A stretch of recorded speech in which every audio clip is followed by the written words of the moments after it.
Mga guests, mga nominees ng Aral. Aral ay isang party list. Ganda ng kulay kulay green. Mukhang kulay green si Gibo Pero ang guest natin naka-orange. So hindi natin malaman ngayon kung bilyar o Gibo ito. Anyway, ang ating po mga bisita ay mga nominees ng party list Aral. Inanyaya po natin sila upang marinig naman po natin sa panig nila kung ano ba itong party list na Aral. Ano bang advocacy nito? At itong mga nominees natin ay kung ano naman ang mga naiisip nila pag sila ay naupo, naluklok bilang kinatawan ng Aral dyan sa Kongreso at tapos ang halalan. Ang muna po nating sa ating kanan ay si Mr. Tom Pastor, isang negosyante at isang sportsman. Ito po ay mahilig itong mag-sports car driving. Ang mga anak nito ay puro champion.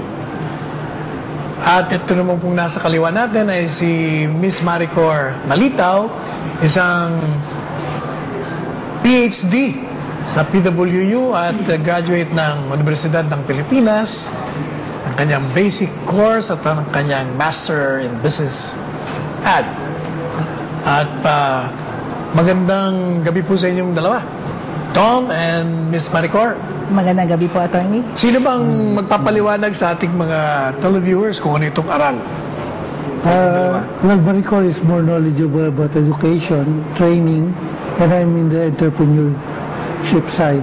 Okay, Maricor, how did this Aral start? Well, actually, Attorney, good evening to all of you. ARAL stands for Association for Righteousness, Advocacy, and Leadership. Okay.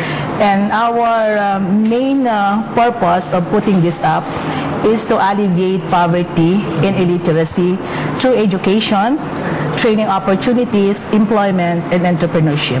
Okay. So I am more on education and training, plus the employment, plus of course Mr. Tom is into entrepreneurship, although I'm also an entrepreneur for the past 20 years, and I'm also a civic leader.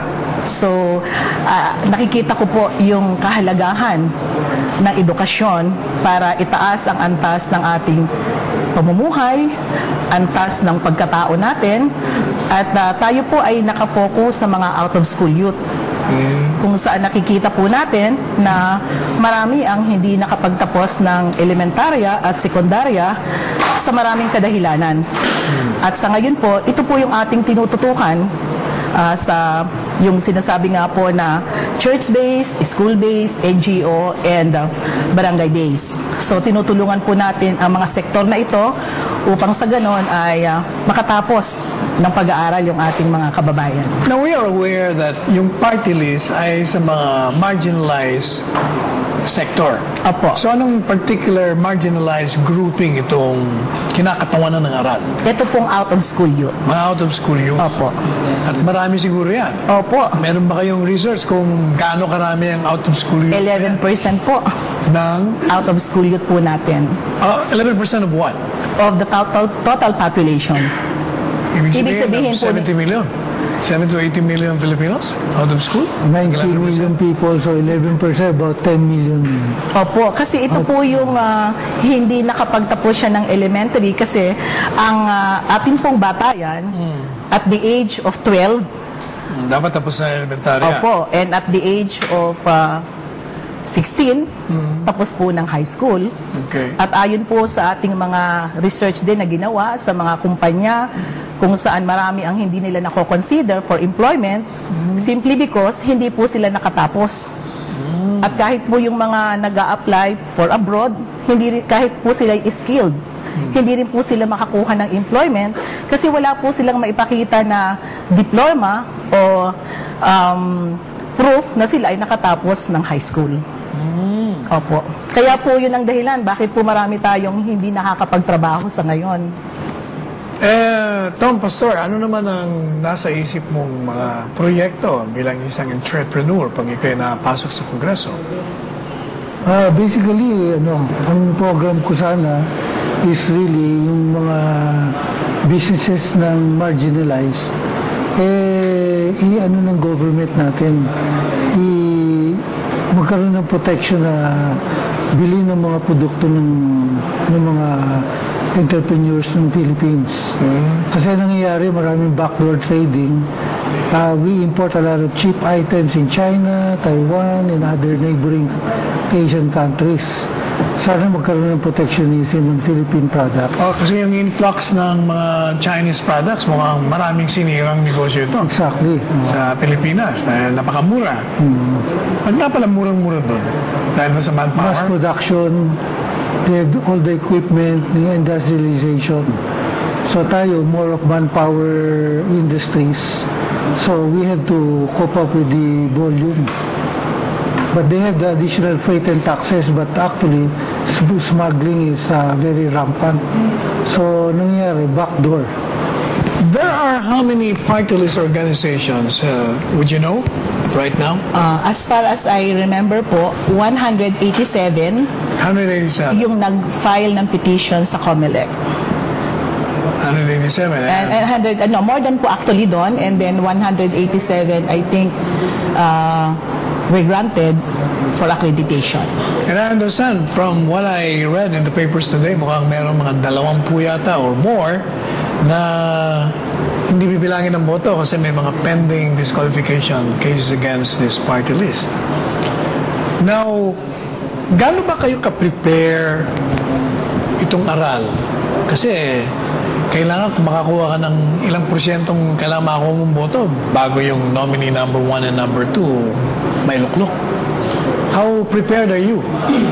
Kami po ay prepared in terms of our services. Ito po kasing aral party list, bago pa lang po siya na-form as party list, we have been doing all these community services, programs, and projects for the community all throughout the Philippines. So, for the past 10 years po, ito pong advocacy ng aral ay matagal na po natin itong naiisagawa. At ang ating pong membership ay malawak na rin po, nationwide. What about yung mga miyembro nyo sa aral, sa iba't ibang riyon? Opo. Sila ba'y, gano'ng karami ba sila? More than milyon na rin po ang ating mga miyembro at sila po ay beneficiary ng ating mga programa tulad ng ginagawa nating alternative learning systems para sa elementary and high school. Ganon din po yung mga IMs, ito po yung mga instructional managers kung saan sila po yung allowed or recognized na magturo sa ating mga out-of-school youth. Gaano ba kalalim ang organisasyon ng aral sa mga far-flung areas? Or concentrated kayo doon sa mga syudad? Dahil siyempre, mas marami sa syudad ng mga out-of-school youth kaysa sa probinsya. Halos pareho din lang po, attorney. Kasi yung sa mga probinsya, malayo sila yung access ba sa school. So kung minsan doon na lang sila nakikigamit ng yung mga maliliit na facilities katulad ng mga simbahan kung saan sila ay nakakapag-aral nitong ating programa. Now, Tom and Ms. Maricor, how do you determine the number of out-school youth dito sa ating bansa? Meron ba kayong way of determining that? Yung sa out-of-school youth po natin, as I have mentioned, pumapasok po tayo more or less doon sa 11%. Yeah, but how do you determine? How did you come up with 11%? Ito po ay base na din doon sa mga proseso na ating ginagawa in every regions. Ito po sa ating Luzon, Visayas, and Mindanao. And at the same time, hindi naman po natin talaga ito ma-reach out dahil ito po ay proyekto lamang ng mga civic organizations at ng mga negosyante na talagang nagnanais na matulungan at makapagtrabaho yung ating mga kababayan.